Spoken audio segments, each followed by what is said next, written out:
Brexit and the uncertain macroeconomic picture are reasons that EasyJet has today issued a warning about its second half of the year. The company is expecting a pre-tax first half loss of around 275 million. That's in line with previous announcements. That takes us up to the first 6 months. That includes a £15 million hit as well for the Gatwick drone chaos.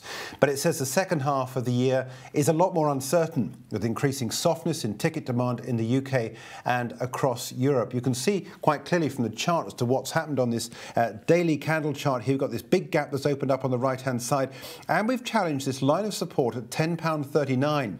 And the shape of this candle indicates potentially that rather than bouncing off the lows, could we have more lows to come? Well, if we get a candle break and a candle close below that line, you're then looking potentially at the next line of support, which is 906. And you can see that this goes all the way back to the start of this symmetrical triangle system that built up following the lows that we saw back on the 27th of February back in 2017. So this line of support at 10.39 looks vulnerable. If you do get a candle close below there, 906 is the next line to watch out for. Very much depends on how the second half starts out.